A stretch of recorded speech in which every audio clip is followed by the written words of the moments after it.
smiley, I'm coming to hay, my curgin smiley, I'm coming to hay. Oh, smiley, I'm coming to hay, my curgin smiley, I'm coming to hay. You souse my curgin, smiley, I'm coming to hay. You souse my curgin, smiley, I'm coming to hay. On Thursday the 7th of July, the Bunscoill Ghaelgagh celebrates 20 years since it welcomed its first pupils. The school, now based in the old St John's School directly opposite Tynwald Hill, teaches primary-aged children through the Manx language. This in itself is quite a remarkable achievement, bearing in mind that Manx Gaelic hadn't been the language of tuition for around 150 years. But the school is much more than just that.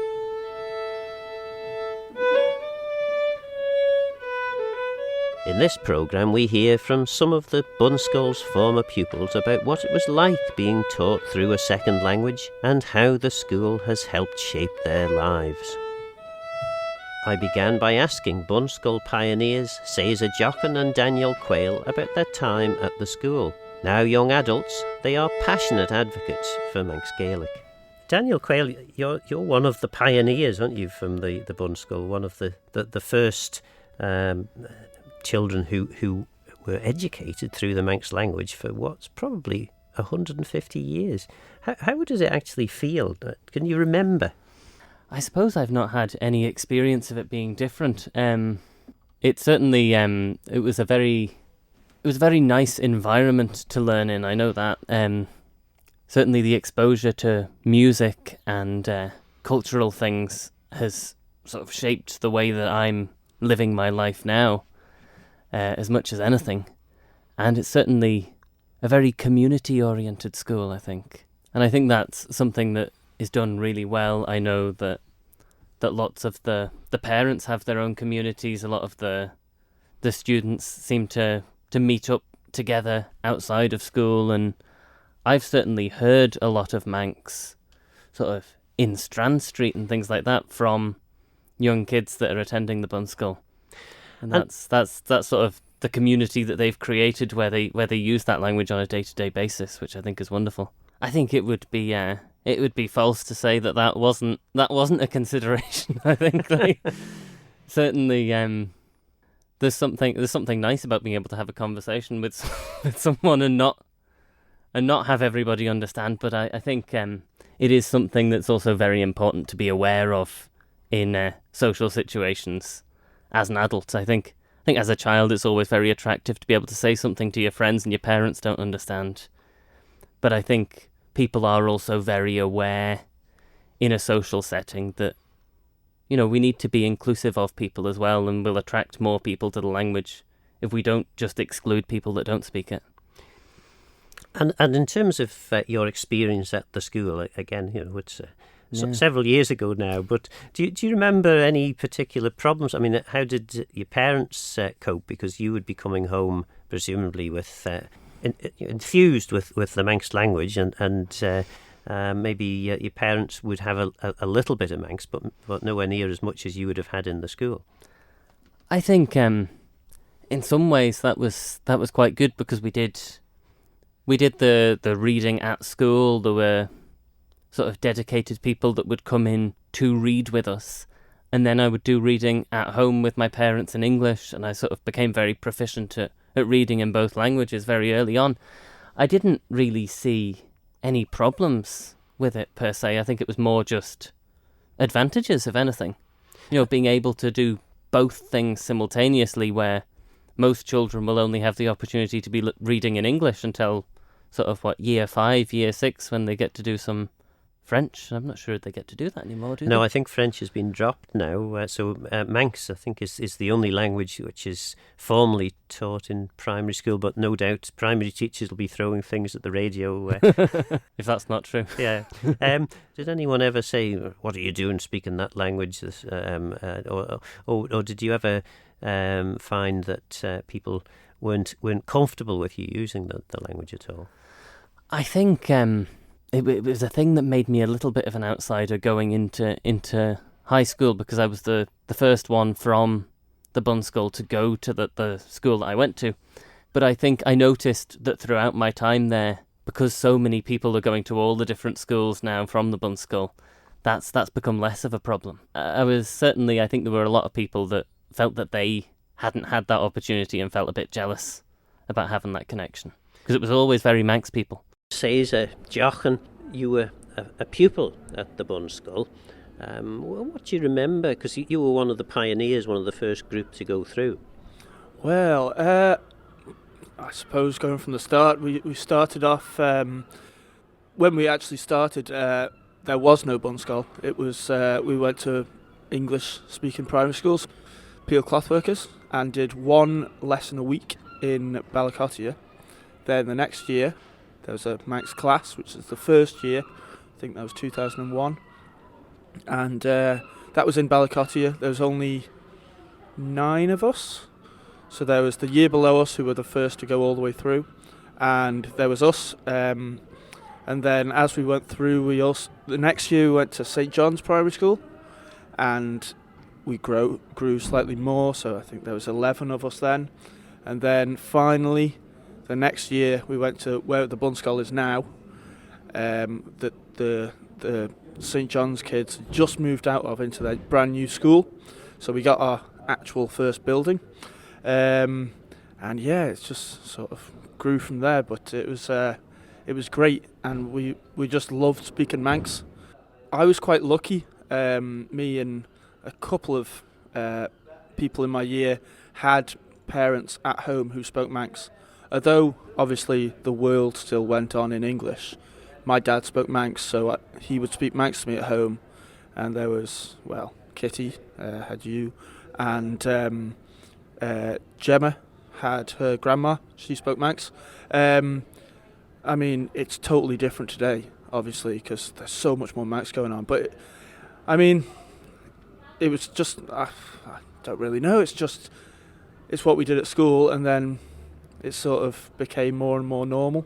There was no English at all. It was, you could speak English back to the teacher, but they would always speak back Manx to you.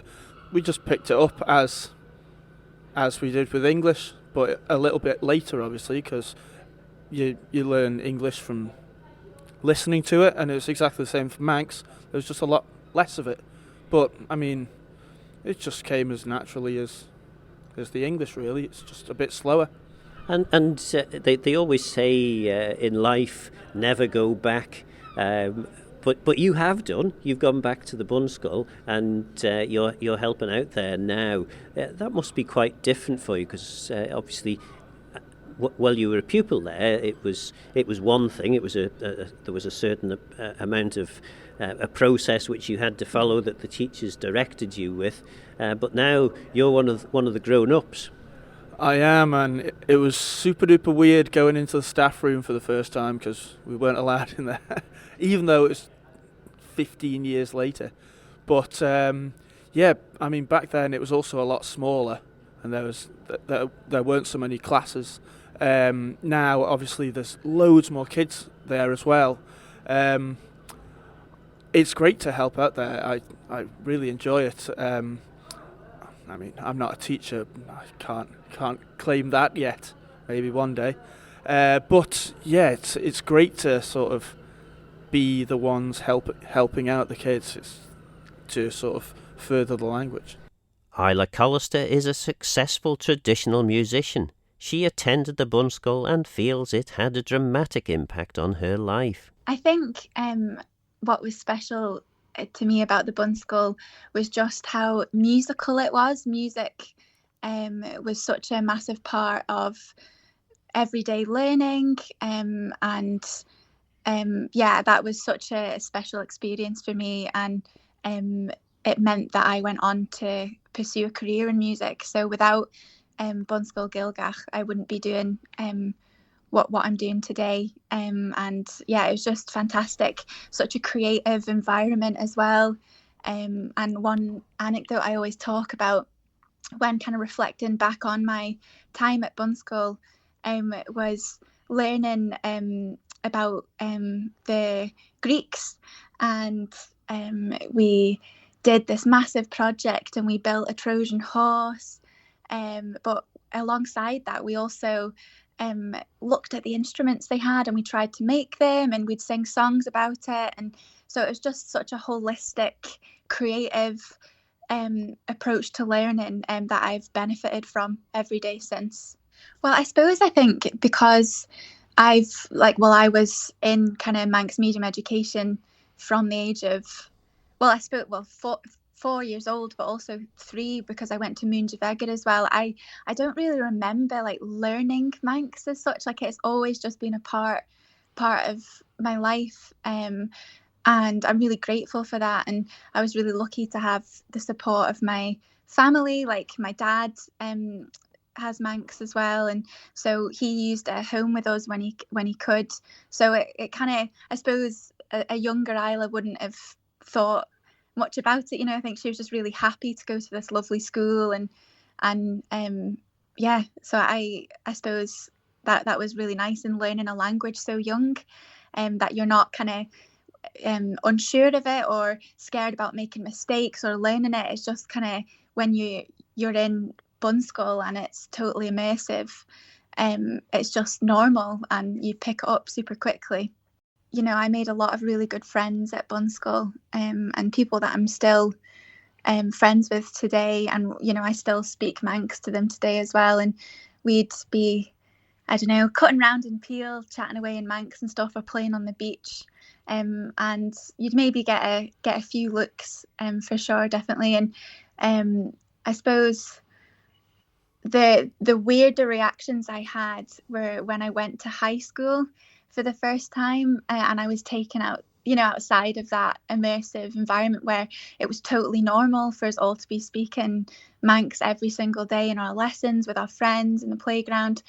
And I think that was strange for me going to high school, and now having to do my education in English, and for other students that were kind of the same age as me to hear me speaking a bit of Manx or learn that I went to Bunscoill. I think they were really like, oh, what is this place? And I think it was seen as very, very different, which sometimes I struggled with, when you're 12, 13, 14 years old and you just want to fit in and be like everybody else. And so I think the first few years at high school, some people, and it was a minority reaction, a lot of people just thought that was something really cool or quirky or whatever. It wasn't a harmful thing, but I'm really glad that I had my dad at home and I played music, so I was at a lot of events that I'd have to use the language, and the peripatetic lessons in school as well was really encouraging. It was a safe space to go speak it,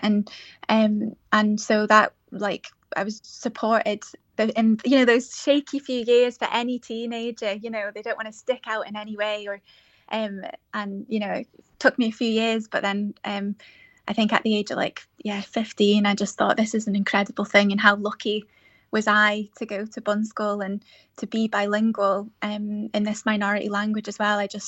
Ever since then, I've just been incredibly proud to speak it, and it's a huge part of my identity as well. I like that point that speaking, another language, or being bilingual or trilingual, or speaking many different languages, it lets you see the world in slightly different ways, that you said, a slightly different angle, or it's, approaching any problem and having to look at it differently as well. Because I think my relationship with a few different things, or the world in general, is a bit different through Manx. And it's hard to kind of describe that to someone that isn't bilingual. But I think that's definitely helped me in many different situations, seeing the other side of things, or considering other point of views, and being sympathetic and empathetic towards someone coming from a different perspective as well. And yeah, I think also, talking about other languages as well. Like, I really enjoyed languages at high school, and I did German GCSE as well. And I found it, in speaking Manx, it helped me, especially with listening and stuff like that. I was able to pick things up, and I felt that definitely helped me doing my German GCSE. And I think the unique thing about Manx as well is that it opens the door to, our Celtic cousins, and you've got Irish and Scottish Gaelic as well. So the fact that we can speak Manx helps us communicate with these other groups as well. So I think it's I'm so happy that my parents sent me to Bunscoill, and I'm now bilingual, and I'd love to, when I have some time to learn some more languages, definitely. Mary Wade and Matilda Toombs are now in their second year at the QE2 High School in Peel. They are accomplished advocates for the Bunscoill Ghaelgagh, the Manx language primary school, which they left just under 2 years ago. Well, what I found is that I was quite close to all my teachers, so we all knew each other, and we all just were at the same sort of league with each other as well. We're all friends, and everyone liked each other. And what's it like being at the Bunscoill? Because I suppose most people listening to this programme will have been in a school situation where they've been taught through English, which is the language that they know, whereas it's different at the Bunscoill.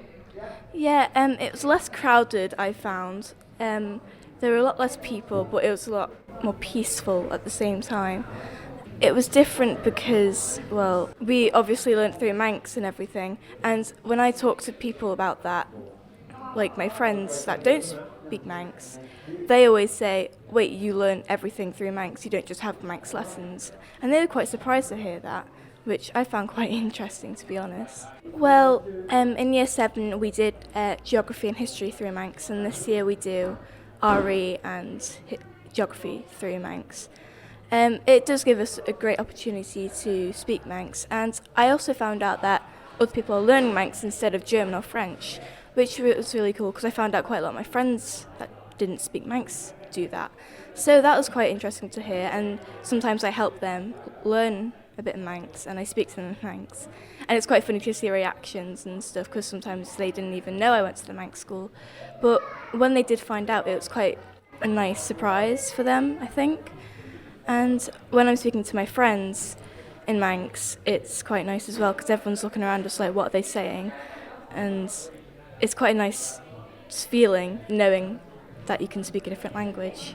I teach my dad Manx mainly since they all had Manx lessons to try and keep up with me. And with homework, I'd usually translate it to them and then they'd start helping me. And it's quite nice for me too because it means I know I can translate it and it's not just something I can say or read. But yeah, so my family, I remember they did Manx lessons and they would repeat it to me every morning and say, is this right? Am I saying it correctly? And usually I would have to give them a few language and pronouncing tips, but it would get on really well. Quite a lot of my friends would just know Moramai or Fastamai from they would always tell me about their Manx lessons they had at school and how their teacher taught them different things, but all they'd remember was Moramai or Fastamai, which is quite funny in my opinion because I just, when I say I can speak Manx, they just say Moramai to me. And it would make me quite happy to know that they know what Manx is because I've had quite a few, events where people have said, oh, what's Manx? They just think about music and dancing, which is obviously fine, but they don't think it's really a language. And that quite makes me a bit sad. So when I do tell them what it means and they say, oh, right, okay, and then I teach them what Moramai and Fastamai is, it makes them quite happier, I think. Well, unlike in other schools, you weren't just learning your ABCs and stuff. You were learning what all these different things were in Manx, but at the same time as learning everything else. So I wouldn't say it was harder. It was just more interesting learning Manx at the same time as all of the other things. Well, they were really good. The only one we didn't do in Manx was English, obviously, but we did maths, science, and everything, and RE, and all that. We were just through Manx, and it was just good because they would tell us the English words at the same time as telling us all the words in Manx, and it was only really the key words that were spoken in English. Yeah, I don't feel like they understand how important Manx is to us, and there's always the couple kids who would make fun of you for speaking Manx, but then they don't have the idea of how amazing it is because we have our own secret language. And sure, it'd be great if loads of other people could speak it, but right now it's just our own secret language between just friends. And don't think there's anything else to say. If they don't like Manx, well, go ahead, don't like it, but we love it. That's our spirit. You can try and bring it down, but it's not going to work. Yeah, well, we love to have our own language, and when we don't want people to hear what we're saying, we can just go ahead and speak in Manx and no one else can understand, private conversations. But it would be really nice if a lot more people spoke the language, but it's still nice to just have our own secret thing we can do. So what do they all think of the language now? Do they think it has a better future, and can expenditure on the school be justified in times of financial constraint? Well, a couple years ago, everyone thought Manx was dead, it was gone, but it was revived, and we just want to keep that going. I don't want Manx to die for as long as I live, and for well past that. If it doesn't matter what I have to do, I want to keep Manx alive. Well, why are you wasting your time with French and German and Spanish? They're languages, part of our culture, part of our identity. They're important to us. Why would you waste your time learning any other language? It's part of the culture and identity and the whole way of the Isle of Man. There's nothing more to say about that, really. It's just our identities. It's not really a luxury because it's a language. People did speak it, lots of people did speak it, and then it slowly started dying. And since the culture is part of your identity and the island itself, you need to know the language exists and a few words in that language, because if you don't, you're letting your culture and a bit of your identity fade away, die off.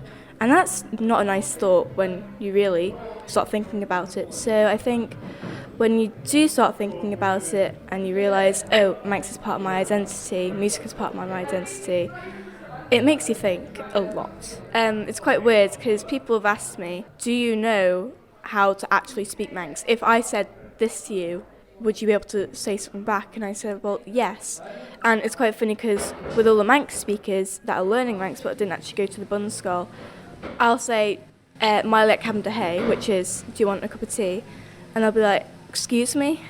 Which is quite depressing, knowing that they are actually learning Manx. And I do hope that they learn how to keep up a conversation, because that would be quite nice to know.